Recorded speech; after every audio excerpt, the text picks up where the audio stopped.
अंबेडकर ने इसकी बात को कितनी वाजे तरीके से कई बार लिखा है कि एक मुसलमान को आप कभी राष्ट्रवादी बना ही नहीं सकते। ये तो साहब मुझे बड़ा आश्चर्य होता है कि पौन शताब्दी पहले हिंदू मुसलमान के नाम पे देश के 3 टुकड़े करा दिए गए, और आज आप कहते हैं नरेंद्र मोदी ने हिंदू मुस्लिम राजनीति शुरू की। हिंदू मुस्लिम किसने शुरू किया ये बात ना करें। मैं हमेशा कहता हूं कि मोदी ध्रुवीकरण नहीं लाए हैं, ध्रुवीकरण मोदी को लेके आया है। ध्रुवीकरण मोदी को लेके आया है। जिस दिन मोदी ने वो टोपी नहीं पहनी थी, उस दिन से लोगों को लगा कि साहब कोई आदमी है जो ध्रुवीकरण के खिलाफ, जो कि तुष्टीकरण के खिलाफ खड़ा हो सकता है। तो इनके लिए ऐसा कोई मुद्दा नहीं है। नंबर एक, अगर हिंदू मर रहा है तो मुद्दा नहीं। नंबर दो, अगर सामान्य वर्ग का कोई आदमी मर रहा है तो मुद्दा नहीं है। मुद्दा सिर्फ तब है, अच्छा, दलित भी मर रहा है तो मुद्दा नहीं है अगर उसको मारने वाला कोई मुस्लिम या फिर कोई और है। जैसे आप देखें, पाकिस्तान से आए हुए तमाम शरणार्थी 99% दलित है, पर ये कहते हैं CAA लागू नहीं होने देंगे। क्यों? वो तो दलितों के लिए आया ना कानून, पर चूंकि वो मुसलमानों से परेशान होके आए हैं तो इसलिए साहब CAA लागू नहीं होने देंगे। नमस्कार दोस्तों, OCN नेटवर्क में आपका स्वागत है। पिछले 10 वर्ष की जो देश की राजनीति रही है, पक्ष की भी और विपक्ष की भी, ऐसा लगता है सत्ता पक्ष के तो अगवा चूकी प्रधानमंत्री नरेंद्र मोदी हैं और उनके सहायक के तौर पर अमित शाह उनकी एक मजबूत कड़ी बने हुए हैं। वो तो नए नए दांव और नए नए रास्ते देश के सामने और विश्व के सामने रख रहे हैं और उन पर चल करके दिखा भी रहे हैं और दुनिया को भी रास्ता बता रहे हैं। अब तो दुनिया भी, जो भारत की इकोनॉमी है, जो नरेंद्र मोदी ने करिश्मे किए हैं, उसकी मुक्त कंठ से प्रशंसा करती हुई दिखाई देती है। ये अलग बात है कि जो विपक्ष है हमारे यहाँ का, वो पिछले 10-11 वर्ष की जो कुल मिलाकर के राजनीति रही है और नरेंद्र मोदी का जो तौर तरीका रहा है, उसको बिल्कुल रत्ती भर भी समझ नहीं पाया है। वरना वो परंपरागत राजनीति ना कर रहे होते, 90 के दशक की राजनीति 2024 में ना कर रहे होते। और कई बार तो लगता है कि 2014 में भी इन लोगों ने जो गलतियां की, उसको रिपीट किया 2019 में, और अब उन्हीं गलतियों को रिपीट कर रहे हैं और 5 साल बाद 2024 में। यानी देश के प्रधानमंत्री रहते हुए नरेंद्र मोदी को 10 साल हो रहे हैं और 10 साल बाद भी उनकी खिल्लियां उड़ाना, उनके बारे में अपमानजनक बातें करना, उनकी जो योजनाएं हैं उनका भी एक तरीके से उपहास करना, बस वहीं तक अटके हुए हैं। और जो क्षेत्रीय दल हैं वो जातिगत राजनीति करना, धर्म आधारित राजनीति करना और वही जातीय समीकरणों में ही उलझे रहना, उसी के इर्द गिर्द उनकी राजनीति चल रही है और वो लगातार मार भी खा रहे हैं भारतीय जनता पार्टी से। प्रधानमंत्री नरेंद्र मोदी एक्चुअल में इन सब चीजों से आगे बढ़कर के फ्रंट फुट पर खेल रहे हैं और अपने न्याय पत्र में, घोषणा पत्र में, कुछ भी कह लीजिए, उसमें जिस तरीके से एक सांप्रदायिक तड़का लगाने की कोशिश कांग्रेस पार्टी ने की, हिडन तौर पर भी और दूसरे खुलेआम भी, और राहुल गांधी ने जिस तरीके से बेंगलुरु में वो एक्सरे करने की बात कर दी, संपत्ति सर्वे की बात कर दी और पुनर्वितरण की बात कर दी, उसने तो प्रधानमंत्री नरेंद्र मोदी को अब खुल करके खेलने का मौका दे दिया और इनको पूरी तरीके से निवस्त्र करके एक्सपोज करने का भी मौका दे दिया है। तो आज हम इसी पर चर्चा करेंगे। मेरे साथ प्रयागराज से वरिष्ठ पत्रकार अनुपम मिश्रा जी जुड़ रहे हैं। जोड़ करके चर्चा को आगे बढ़ाते हैं। अनुपम जी, बहुत स्वागत है। नमस्कार। तो जो ये कहा जाता है कि राहुल गांधी कांग्रेस के नहीं, भारतीय जनता पार्टी के स्टार प्रचारक हैं, कुछ गलत तो है नहीं। राहुल गांधी और उनके सलाहकारों की जो मूर्खता है, कई बार लगता है कि वही नरेंद्र मोदी की ताकत बन गई है। देखें, अक्सर ये कहा जाता है कि नरेंद्र मोदी की सफलता में बहुत बड़ा हाथ राहुल गांधी का है। पर जब नरेंद्र मोदी चुनाव दर चुनाव गुजरात में जीत रहे तो राहुल गांधी तो नहीं थे ना वहां पे। जब नरेंद्र मोदी 2014 में आके पूरे देश को एक झटके से जीतते हैं तो उनके सामने राहुल गांधी नहीं थे, उस समय प्रधानमंत्री मनमोहन सिंह थे, कांग्रेस का एक अलग स्वरूप था। तो ऐसा नहीं है कि सिर्फ राहुल गांधी की वजह से ही नरेंद्र मोदी एक एक जबरदस्त नेता हैं। और उनके सामने कौन टिका अब तक, आप बताएं। वो राहुल गांधी की बात नहीं है, लेकिन इसमें भी दो राय नहीं है कि राहुल गांधी एक बहुत बड़ी मदद है साहब। मतलब उसका कारण है, उसका कारण है। आप देखें 1984 में जिस दिन इंदिरा गांधी की हत्या हुई, उस दिन से लेकर आगे तक कभी राहुल और सोनिया स्कूल नहीं गए, राहुल और प्रियंका स्कूल नहीं गए। इनको प्राइवेटली कोच किया गया, अलग अलग इंस्टीट्यूशन में छुपा के डाला गया, फर्जी नामों से निकल नहीं पाते थे, किसी से मिल नहीं पाते थे। तो हुआ क्या कि इनको हिंदुस्तान के बारे में कोई आइडिया ही नहीं लगा। इंदिरा गांधी आप अच्छा माने बुरा माने, लेकिन उन्होंने पूरा फ्रीडम स्ट्रगल अपनी आंखों से देखा था। उन्होंने जमीन से राजनीति देखी थी, स्क्रैप से राजनीति सीखी थी। तो साहब उनकी बात अलग थी। देखिए राजीव गांधी के साथ भी यही दिक्कत थी। वो आते हैं, वो गन्ने के खेत में जाके पूछते हैं चीनी का खेत कहाँ है।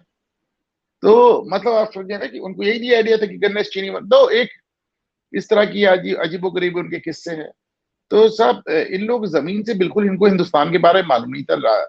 राजीव गांधी भी ज्यादातर बाहर रहे या फिर महंगे स्कूलों में रहे, और राहुल गांधी तो बाद में स्कूल ही नहीं गए, तो इनको एकदम सवाल से कटे हुए। लेकिन फिर भी साहब आप 20-25 साल से राजनीति में हैं, बहुत समय होता है। एक आरटीआई बताती है कि आप साल में 65 बार विदेश जाते हैं, यानी महीने में 5 बार से ज्यादा।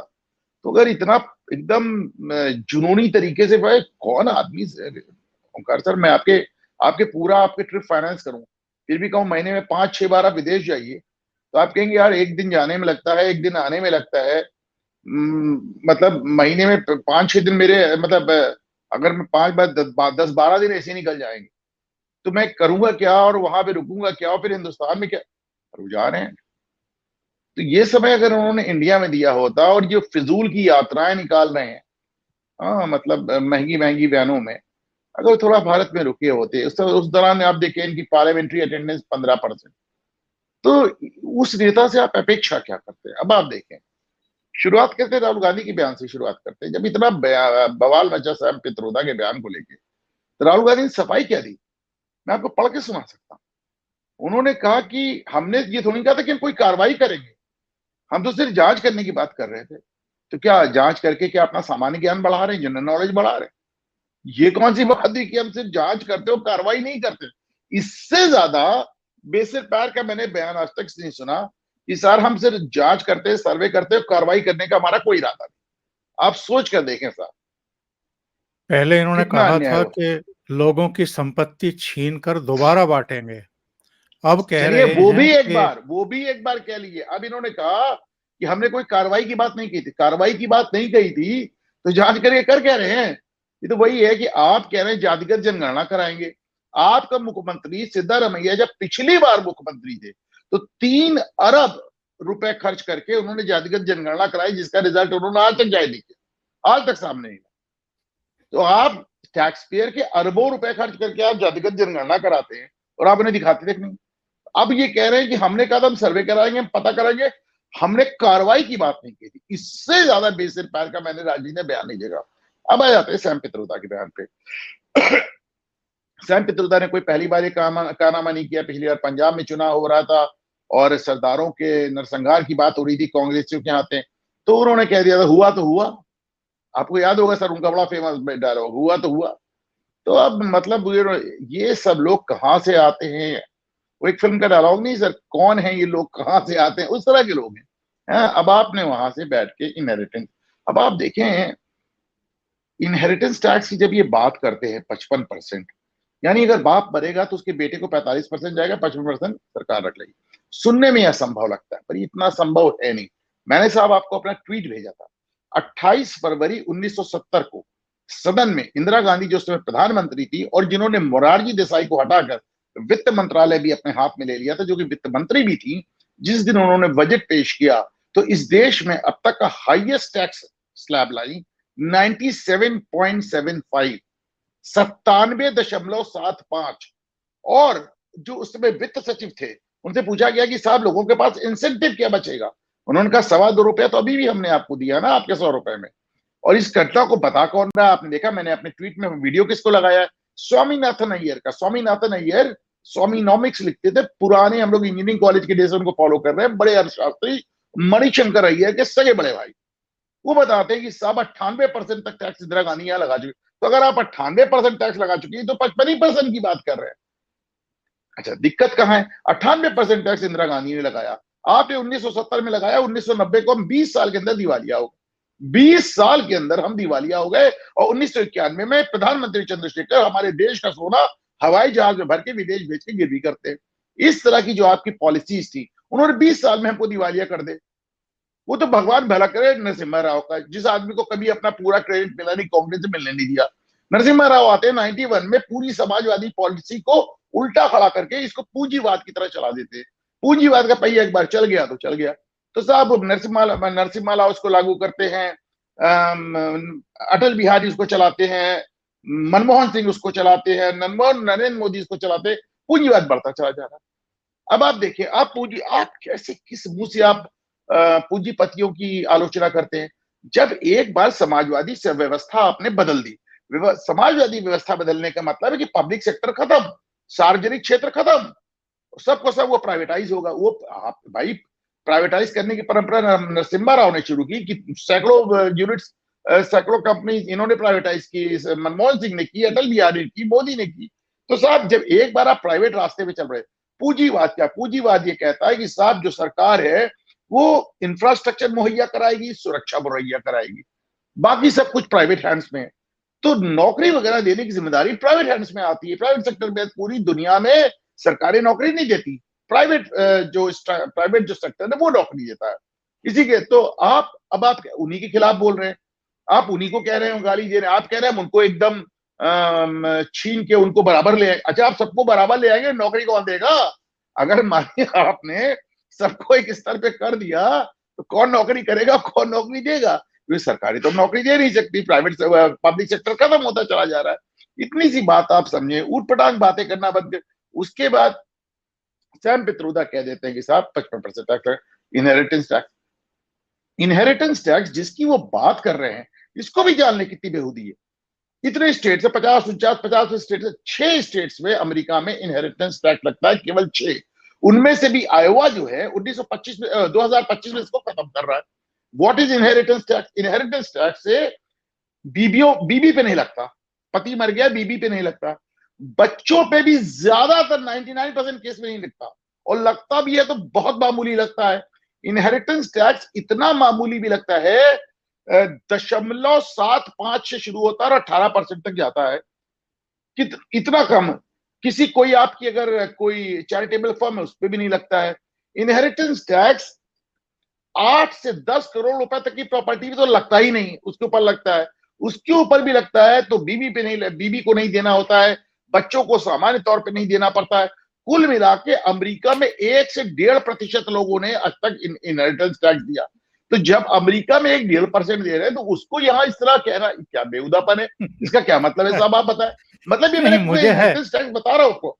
हाँ, मुझे मुझे ये समझाइए साहब, और मुझे नहीं, इनको नहीं, मैं अपने समझाइए। दर्शकों को, ओंकार जी, इसीलिए मैंने कहा इनहेरिटेंस टैक्स समझे ना कि मतलब जहां की बात कर रहे हैं वहां में नहीं लग रहा है।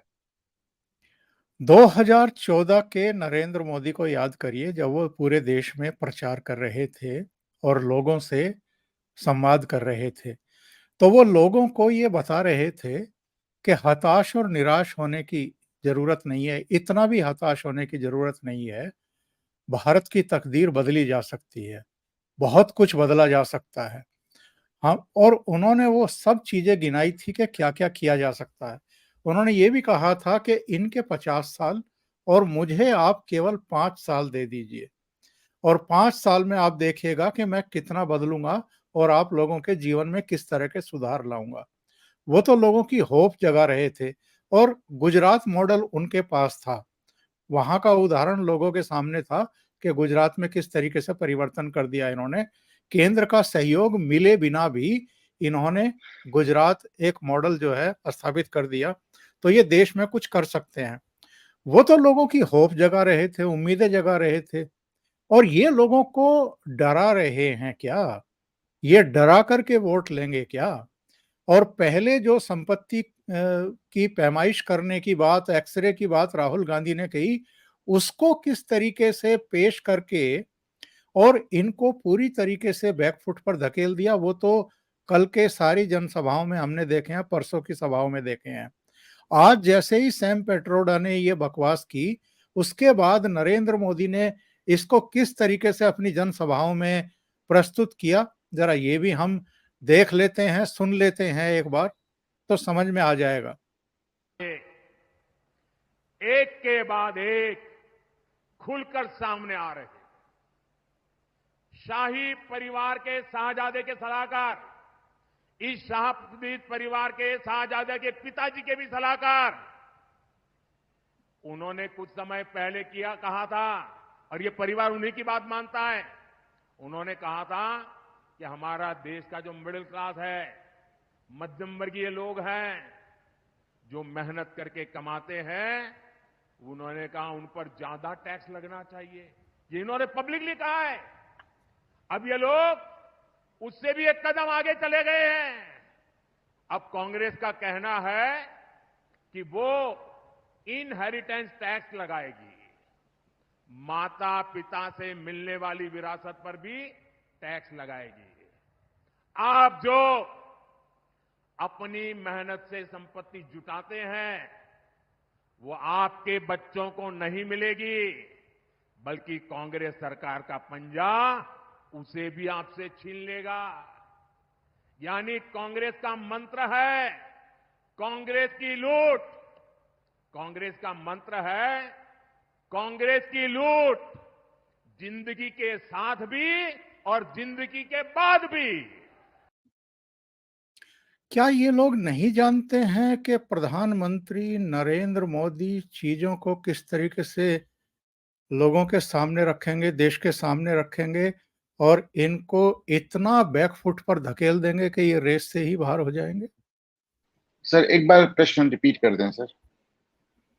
मैं कह रहा था कि क्या इन लोगों को अभी तक भी इस बात का कोई तजुर्बा नहीं है कि 2014 से लेकर के आज तक नरेंद्र मोदी किस तरीके से मुद्दों को लोगों के सामने रखते हैं और अपने विरोधियों को रेस से ही बाहर कर देते हैं? साहब भाजपा के नेताओं ने तो फिर इस मामले को बहुत देर से उठाया। सैम पित्रोदा का जैसे ही बयान आया, मैंने देखा सोशल मीडिया पे वायरल हो गया, लोगों ने तमाशा करने शुरू कर, क्या हो रहा है भाई, कुछ भी बोलेंगे आप, कुछ भी कहेंगे आप। और देखिए हकीकत ये है कि भाई उनकी अपनी समझ में नहीं आ रहा है कि क्या करें। भाई वो इतने समय तक सत्ता के बाहर रहने के वो आदी नहीं है। दूसरी बात, राहुल, आदमी की अपनी विश्वसनीयता होती है। जो आदमी हजारों करोड़ के चोरी के आरोप में पूरा परिवार जहां पे वो हो, जमानत पे हो, तो उसकी क्या बात सुनी जाए साहब। नेशनल हेराल्ड वाले केस में इतने लंबे चौड़े स्कैम के मामले में सोनिया गांधी और राहुल गांधी दोनों जमानत पर हैं। उस पर आप कहते हैं हम ये कर देंगे, ये कर देंगे। मुझे नहीं लगता कि देखिए इनकी कोई साहब वो नहीं है, जिसे कहना चाहिए इनकी कोई विश्वसनीयता नहीं है। आप देखिए सारा अंतर किस बात पे आ रहा है, कौन आदमी कह रहा है।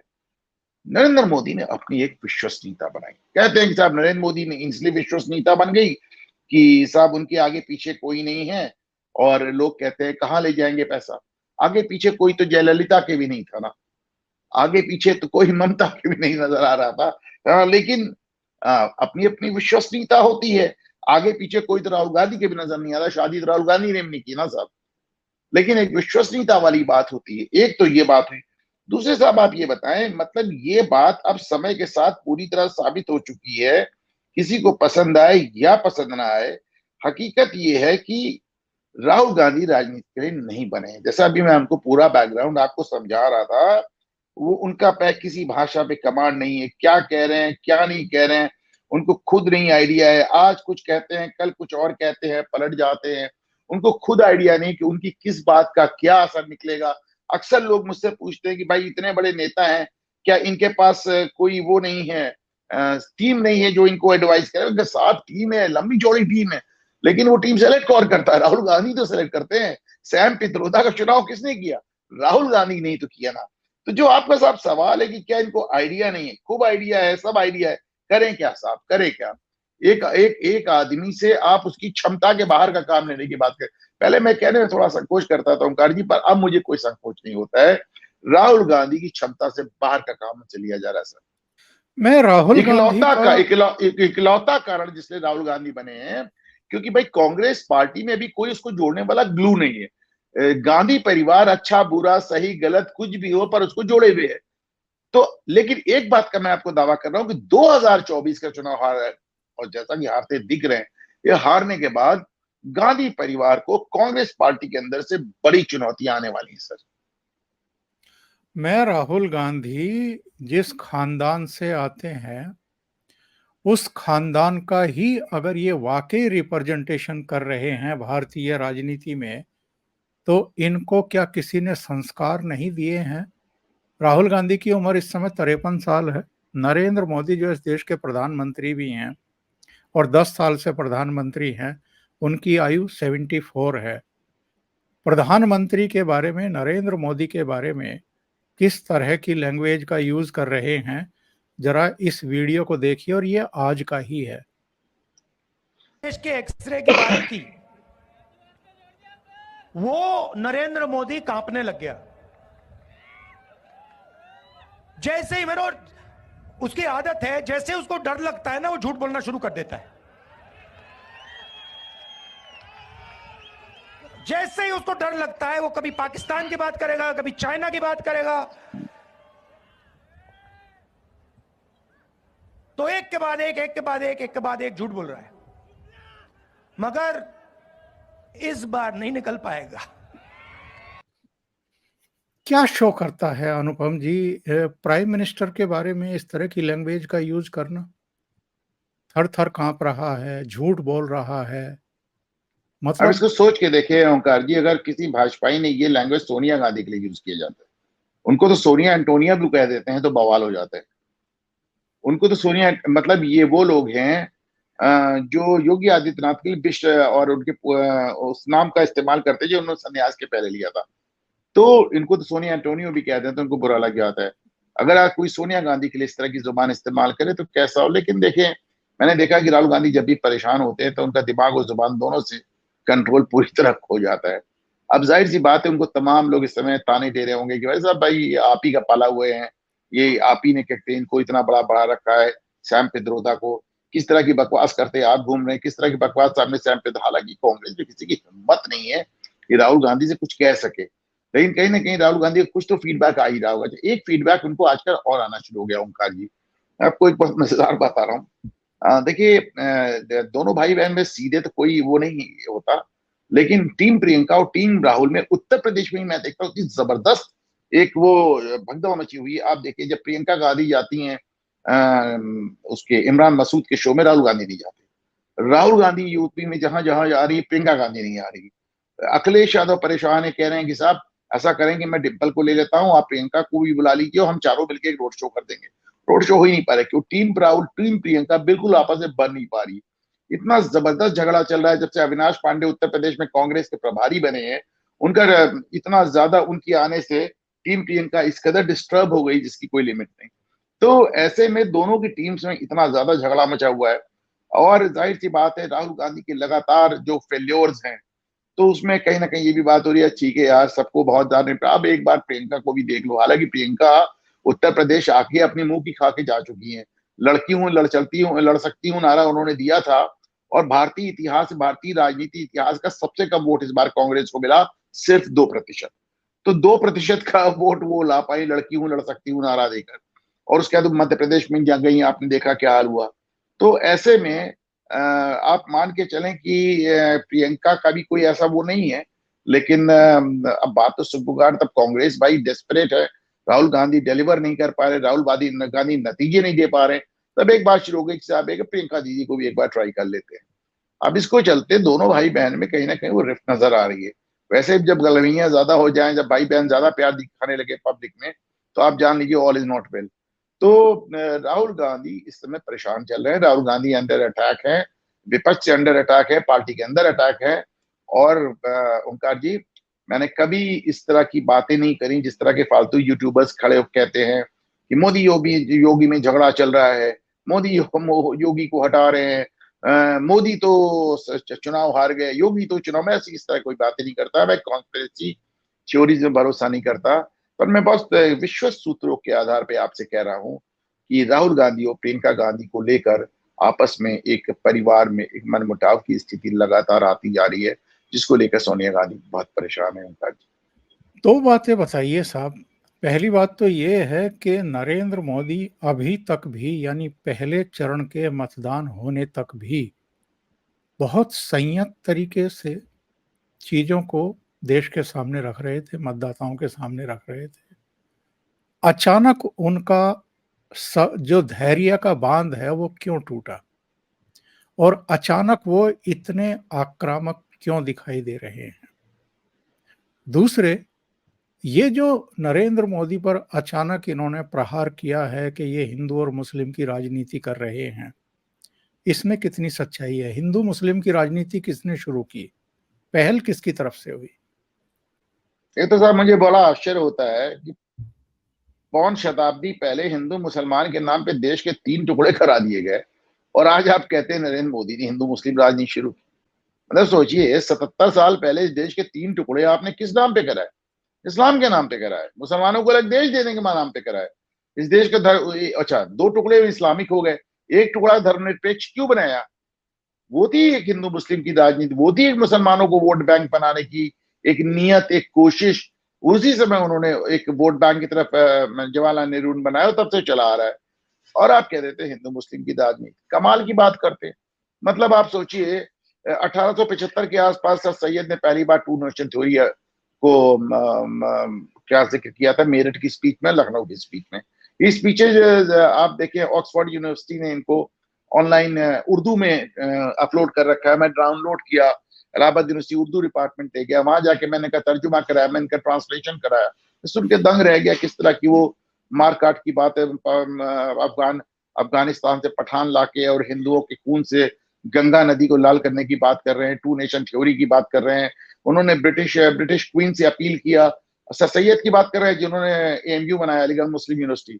वो ब्रिटिश क्वीन से अपील करते हैं कि मैडम आप लोग ता कयामत अंग्रेज यहां से छोड़ के ना जाए, कयामत के दिन तक अंग्रेजों का राज रहे। सोचिए। सर इकबाल मियाँ को आप देख लें, अलामा इकबाल, मुस्लिम है हम, वतन है सारा जहां हमारा, चीनो अरब हमारा, हिंदोस्तां हमारा, मुस्लिम है हम, वतन है सारा जहां हमारा। जिन्ना को देख लें, हसरत मोहानी की बात करते हैं, कहते हैं सर हसरत मोहानी ने बड़ा इंकलाब नारा दिया था, इंकलाब जिंदाबाद दिया था। पर हजरत मोहानी ने यह भी कहा था कि एक मुसलमान कम्युनिस्ट हो सकता है या कम्युनलिस्ट हो सकता है, सांप्रदायिक हो सकता है, कभी नेशनलिस्ट नहीं हो सकता। बड़ा फेमस उनका बयान है, कभी राष्ट्रवादी हो ही नहीं सकता। अंबेडकर ने इसकी बात को कितनी वाजे तरीके से कई बार लिखा है कि एक मुसलमान को आप कभी राष्ट्रवादी बना ही नहीं सकते। अंबेडकर उस जमाने में इकलौते आदमी थे, आपको अंबेडकर अच्छा लगे बुरा लगे, लेकिन वो इकलौते आदमी थे जिन्होंने कहा आर्यन थ्योरी बकवास है, ब्राह्मण कहीं बाहर से नहीं आए, ठाकुर कहीं बाहर से नहीं है, सब यहीं के मूल निवासी। अंबेडकर इकलौते आदमी थे, जबकि नेहरू जी कुछ और कह रहे थे, वो कह रहे थे आर्यन थ्योरी। तो अंबेडकर इकलौते आदमी थे जिन्होंने कहा था सारे मुसलमानों को पाकिस्तान भेज देना चाहिए, उसके बगैर भारत में सुरक्षा कभी नहीं हो पाएगी। ये बात सरदार पटेल तक ने नहीं कही, अंबेडकर ने कही ये बात। तो आप देखें उनका कॉन्स्टिट्यूशनल डिबेट्स निकाल के देखें। तो मेरा कहने का अच्छा, एक बात और मैं ओंकार जी आपसे कह रहा हूं कि मैं आपके चैनल पे एक भी बात, मैं यहाँ नहीं कहीं भी एक भी बात ऐसी नहीं कहता हूं जिसको मैं प्रॉपर जिसकी तस्दीक ना कर सकूं। आपको जरूरत होगी तो मैं सारे लिंक्स आपको दे दूंगा, आप अपने चैनल पे लगा दे। बहरहाल भारत सरकार ने देखिए उनका पूरा छापा है, अंबेडकर की पूरा एक एक भाषण एक एक लेख छापा है, भारत सरकार जाके देख लीजिए उन्होंने क्या क्या कहा। तो ऐसे में हिंदू मुस्लिम किसने शुरू किया ये बात ना करें। मैं हमेशा कहता हूं कि मोदी ध्रुवीकरण नहीं लाए हैं, ध्रुवीकरण मोदी को लेके आया है, ध्रुवीकरण मोदी को लेके आया है। जिस दिन मोदी ने वो टोपी नहीं पहनी थी, उस दिन से लोगों को लगा कि साहब कोई आदमी है जो ध्रुवीकरण के खिलाफ, जो कि तुष्टीकरण के खिलाफ खड़ा हो सकता है। तो बहरहाल हालांकि उसमें भी बहुत लोगों को मोदी से तमाम शिकायतें भी हैं कि साहब आपने भी बहुत तुष्टीकरण किया वगैरह वगैरह। अब ये बात आती कि मोदी एकदम से अटैकिव ऑफेंसिव कैसे हो गए। मैंने अपने देखा है कि हमेशा मोदी सेकंड दूसरे तीसरे चरण में हमेशा होते हैं। कभी आपने देखा, पिछली बार आपने देखा तो शमशान और कब्रिस्तान की बात की थी उन्होंने, उसके पहले आपने देखा था कि किस मतलब उनका एक अंदाज है, जब उन्हें मालूम होता है कि चुनाव को गियर में लाना है, चुनाव को स्पीड पकड़वाना है, तो हमेशा इस तरह बात करते हैं। और चुनाव भाई वो एक मंझे हुए राजनीतिक खिलाड़ी हैं, वो किसी मठ से निकले शंकराचार्य थोड़ी ना है, वो एक मंझे हुए राजनीतिक खिलाड़ी हैं। और वो आदमी हैं जो जमीन पे बैठे रहते थे जब भाजपा के आज के तमाम नेता कुर्सियों बैठते थे, वो वहां से आदमी उस जमीन से उठ के आदमी मुख्यमंत्री बना। कितने लोग होंगे इस दुनिया में जिसने पहली कुर्सी जो बैठी वो मुख्यमंत्री की थी, दूसरी कुर्सी जो बैठी वो प्रधानमंत्री की थी। विपक्ष की तरफ से संसद या विधानसभा कैसी लगती है उनको मालूम तक नहीं होगा, आज तक कभी विपक्ष में बैठे ही नहीं, आज तक किसी और कुर्सी पे नहीं बैठे। तो भाई कुछ तो भाई जैसे एक वीर भोग्य वसुंधरा, वैसे भी कहते हैं कि भाग्य भी वीरों का साथ देता है। तो कुल मिला के नरेंद्र मोदी ने जिस तरह अपने को उठाया है, तो मेरा मानना है कि ध्रुवीकरण नरेंद्र मोदी नहीं लाए हैं, मोदी को ध्रुवीकरण लेके आया है। क्योंकि समाज पूरा भारत का जो एक ये खासतौर से सोशल मीडिया आने के बाद जो हिंदू समाज था वो कांग्रेस और सो कॉल्ड सेकुलर पार्टीज की तुष्टीकरण की नीति से एकदम फ्रस्ट्रेट हो चुका था, और ऐसे में उसने अपना भरोसा नरेंद्र मोदी पे जताया। ओंकार जी, पर ये सवाल जो कहा जा रहा है, और मीडिया का भी एक हिस्सा ये कह रहा है कि साहब चुनाव में किस तरीके से जो है इसका सांप्रदायिककरण किया जा रहा है चुनाव का, और ध्रुवीकरण किया जा रहा है, ये कोई नई बात है क्या? दूसरी बात ये चुनाव के बीच में कर्नाटक में आप मुसलमानों को, सब के सब मुसलमानों को ओबीसी डिक्लेयर कर देते हैं। वो क्या है? वहां पे आप उनका 4% रिजर्वेशन काट के अलग कर देते हैं। वो क्या है? चुनाव के बीच में हर पॉलिटिकल पार्टी बाकायदा अपील करती है कि मुसलमानों तुम्हारा वोट बटना नहीं चाहिए, कटना नहीं चाहिए। वो क्या है? जामा मस्जिद से और तमाम मस्जिदों से आने वाले फतवे क्या हैं? तमाम मस्जिदों में हो रहे खुतबे क्या हैं? इसके अलावा भी इनके लिए इशरत जहां मुद्दा है, साध्वी प्रज्ञा नहीं है। इसके अलावा सोहराबुद्दीन मुद्दा है, कर्नल पुरोहित मुद्दा नहीं है। बटला हाउस पे सोनिया गांधी को आंसू निकलते हैं, असीमानंद के साथ क्या हुआ है उससे इनका कोई लेना देना नहीं है। गोधरा में 59 कार सेवकों को जला करके मार दिया जाता है, वो इनके लिए मुद्दा नहीं है। इनके लिए दंगे गुजरात के वो मुद्दा है। तो सांप्रदायिकता कौन फैलाता है और हिंदू इनके लिए मुस्लिम की संदेश राजनीति खाली भी कौन मुद्दा करता है? नहीं है। इन्होंने अब तक संदेश खाली पे भी कोई बयान नहीं दिया। इनके लिए ऐसा कोई मुद्दा नहीं है। नंबर 1, अगर हिंदू मर रहा है तो मुद्दा नहीं। नंबर 2, अगर सामान्य वर्ग का कोई आदमी मर रहा है तो मुद्दा नहीं है। मुद्दा सिर्फ तब है, अच्छा दलित भी मर रहा है तो मुद्दा नहीं है अगर उसको मारने वाला कोई मुस्लिम या फिर कोई और है। जैसे आप देखें, पाकिस्तान से आए हुए तमाम शरणार्थी 99% दलित हैं, पर ये कहते हैं सीधा बले लागू नहीं होने देंगे। क्यों? वो तो दलितों के लिए आया ना कानून, पर चूंकि वो मुसलमानों से परेशान होके आए हैं तो इसलिए साहब सीधा बले लागू नहीं होने देंगे। चूंकि संदेश खाली में जुल्म करने वाला शाहजहां शेख मुसलमान था, इसलिए इस संदेश खाली की बात नहीं करेंगे। चूंकि बलात्कारी लड़के मुस्लिम समुदाय से आते थे, इसलिए मुलायम सिंह कहते थे लड़के लड़कों से गलती हो जाती, माफ कर दो। सिंपल सी सोच है। तो मतलब अगर दलितों के साथ भी कोई अन्याय हो रहा है, जब तक वो अन्याय किसी ब्राह्मण, ठाकुर या वैश्य जाति के आदमी से ना हो रहा हो, तब तक इन्हें उससे भी मतलब नहीं। ये ऐसी कोई बात नहीं करना चाहते कि भाई कि अभी जबकि देखिए आप उससे SC/ST आयोग से निकल के बाद एकदम रिपोर्ट आती है, आप देखिए कि जो दलितों पे अत्याचार हो रहा है या दलितों पे जो वो हुआ है, क्या नाम है, मुकदमे लिखे गए SC/ST एक्ट के तहत, उसमें 80 से 85% ओबीसीज हैं, अभी बढ़ के 8 से 9% मुसलमान हो गए। तो उसमें जनरल कैटेगरी वाले आपको 7-8% मुश्किल से लोग मिलते हैं। लेकिन बस ब्राह्मणवादी व्यवस्था, ब्राह्मणवादी, अब उनका क्या किया जा सकता है साहब, उनका अपना एक तरीका। वैसे भी राहुल गांधी की किसी बात का आप मान के चलें कि पार्टी तो इनकी हाईली कम्युनल है। खुद राहुल गांधी एकदम राजनीति, आप देखें केरल जाके आपने विजयन को चैलेंज कर दिया। आपने कहा क्या केजरीवाल जेल में, हेमंत सोरेन जेल में, विजयन जेल में क्यों नहीं है? आप पता है वहां पे वो एक मुस्लिम विधायक थे, उनका नाम मैं भूल रहा हूं, उन्होंने पलट के कहा कि राहुल गांधी की DNA की जांच करा जाए, इसकी तो पैदाइश में मुझे शक है। तो राहुल गांधी रोने लगे कि बताइए मेरे को इतनी गंदी बात कह रहे हैं। तो बजाय उसको डपटने के जो विजयन है मुख्यमंत्री, उन्होंने जवाब क्या दिया कि राहुल गांधी ने क्या सोचा था कि पूरे देश में बैठ के घूम घूम के जिस तरह की वो बातें करते हैं वैसी बातें वो केरल में भी कर लेंगे। वो केरल में करेंगे, उनको मुंह तोड़ जवाब दिया जाएगा, फिर राहुल गांधी चुप हो गए। अच्छा आप देखें, इधर आप खड़े हो कहते हो कि केजरीवाल को गलत गिरफ्तार किया, हेमंत सोरेन दिल्ली में, रांची जाके कहते हो सोरेन को गलत गिरफ्तार किया गया, और वायनाड जाके कहते हो कि विजय को गिरफ्तार क्यों नहीं किया गया। तो मतलब बेसिर पैर की राजनीति ना, और इनको एकदम सही जवाब दिया उन्होंने, वामपंथियों ने। जिस तरह अभी नरेंद्र मोदी की तरह बदतमीजी से बात, नरेंद्र मोदी पागल हो गया, नरेंद्र मोदी पत्ते की तरह कांप रहा था, वही जवाब उन्होंने दिया आपको, वही जवाब उन्होंने आपको अच्छे से दिया। अच्छा उसके भी ये देखिए, चूंकि एक मुस्लिम विधायक ने गाली दे रहा था तो उसके मुंह नहीं रखते, फिर उससे फिर ये कुछ नहीं कहते, उससे ये एकदम चुप हो जाते हैं कि साहब एक मुस्लिम विधायक गाली दे रहा है तो हम कैसे कुछ कह सकते हैं। उसका नाम था पीवी अनवर। पीवी अनवर ने कहा कि इसकी पैदाइश गड़बड़ है, इसकी डीएनए जांच कराया जाए, फलाना टिका, क्या क्या क्या डाला उन्होंने। मुख्यमंत्री विजय ने उनको सपोर्ट भी किया, राहुल गांधी खामोश हो गए। नहीं, क्या ये लोग एक्सपोज नहीं हो रहे हैं? आप हाथरस भाई बहन दोनों सैकड़ों मीडिया के कैमरे लेकर के दौड़ पड़ते हैं। कठुआ, हाथरस, उन्नाव आपके लिए मुद्दे हैं।